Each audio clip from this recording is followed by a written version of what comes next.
Mr. Jaime Alfonso Locsonan and officials of the Ayala Group who are here today, officials of the ODP, ako mahigala kung kay Sunan Dilisan, Davao City, mayroon habang kanilang tagang.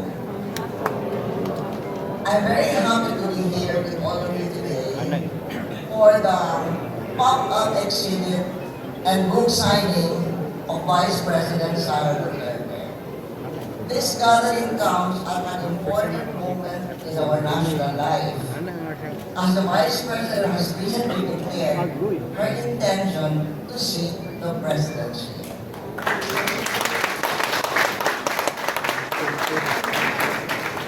Such announcements are always significant, not only for the individual concerned, but for our democracy. They invite reflection, conversation, and renewed engagement from our people, especially when we consider that in our country's history, 6 of our vice presidents, Sergio Osmeña, Elpidio Quirino, Carlos Garcia, Tosdado Macapagal, Joseph Estrada, and Gloria Macapagal Arroyo eventually rose to the presidency.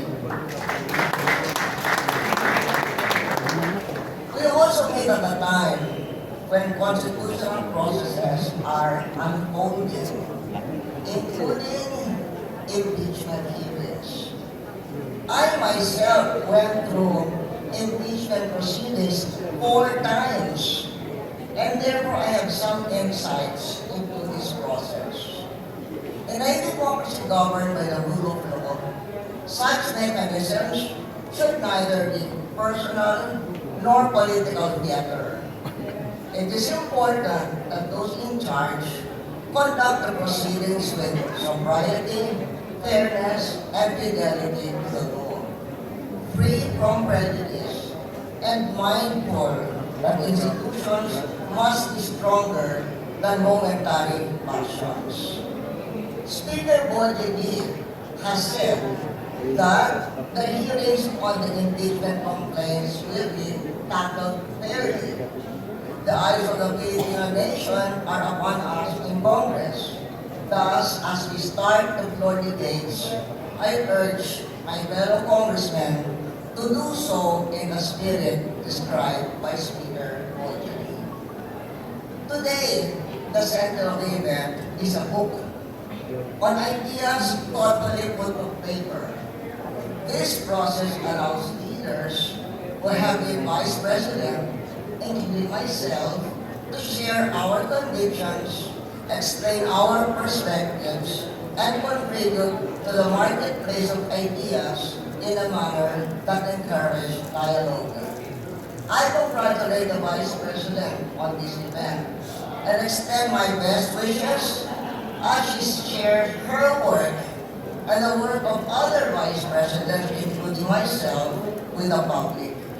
As we look ahead, may we all conduct ourselves with a deep sense of responsibility to the nation.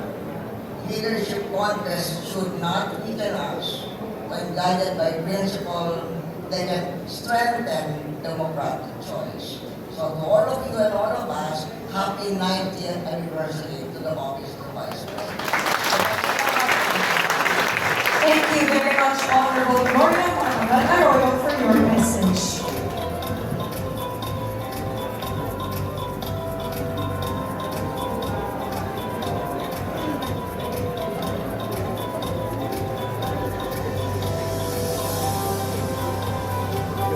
And now, to deliver her message, ladies and gentlemen, the Vice President of the Republic of the Philippines, Honorable Sara Z. Duterte.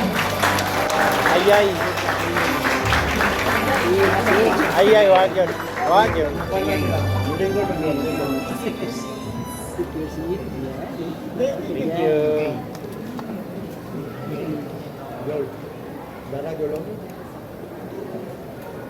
To former President and now Congresswoman Gloria Macapagal Arroyo, to the officers of the Ayala Group of Companies, to our very important important guests, mga kababayan, mga kaigsunan kong Tabawenyo, Assalamualaikum warahmatullahi wabarakatuh. Padayaw, mayong adlaw, kaninyong tanan. Magandang araw sa inyong lahat.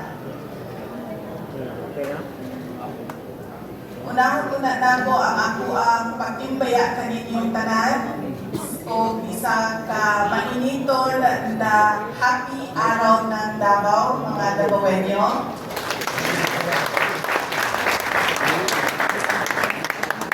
O ang amuang pagpasalamat sa inyong pagsuporta sa 90th anniversary celebration sa Office of the Vice President, sa amuang pop-up exhibit karon o sa amuang book signing kauban si former President Gloria Macapagal-Arroyo. Daghan kayong salamat.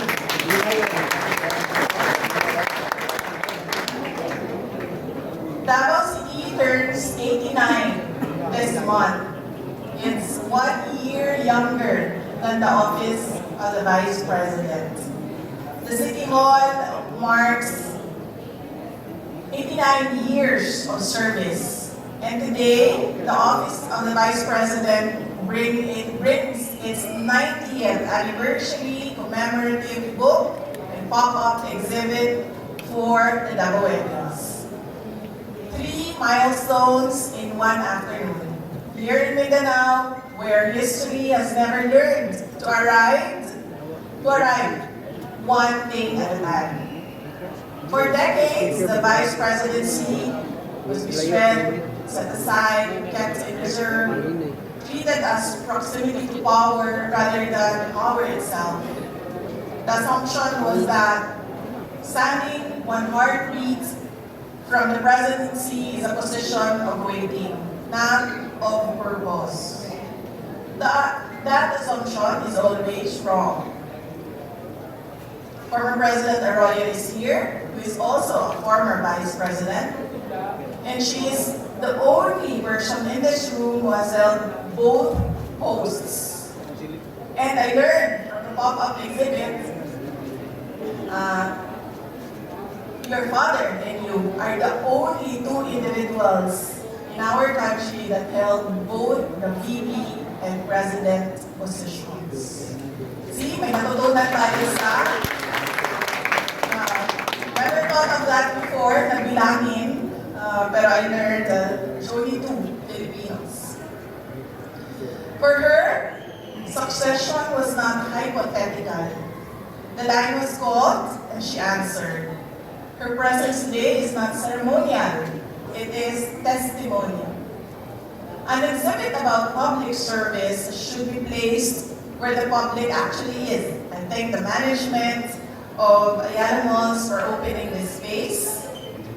Alongside our private sector partners, we are bringing extraordinary to 90 locations across the archipelago, bringing history to Filipinos.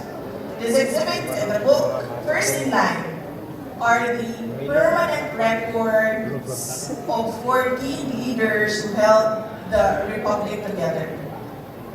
They were not 14 lang kasi yung hindi matapos yung naka-15. Hindi natin alam kung ma-impeach siya o hindi.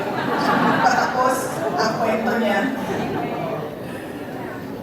They were not always celebrated, but they were always necessary. To the young people holding the books today, you are not here by accident. You sought out names from your textbooks, conveniently skipped, you looked past the glossy summaries and found the leaders who served in the shadow, those who did the heavy lifting of the Republic without the benefit of applause. But I challenge you, do not stop at these pages. History is often written by the victors and edited by the comfortable. I dare you to dig deeper into the nuances and counter-narratives that have been pushed to the margins. A book shows a timeline, but only a patriot uncovers the truth between the lines. Study the decisions made by the BPs that were unpopular but necessary. Question the silence of the archives. Understand that our history is not just a collection of grand speeches, but a series of difficult, often messy, human choices. I ask you to be the keepers of the record, because every republic stays alive, not just because it has a past, but because its youth has the courage to demand a history that is honest, complete, and unvarnished. Duty, continuity, legacy. Don't just read about them, defend them. Atong panalipdan ang dungog sa atong nasod. Let us stand for the honor of our nation. Mahalin natin ang Pilipinas para sa Diyos, sa bayan, at sa bawat pamilyang Pilipino.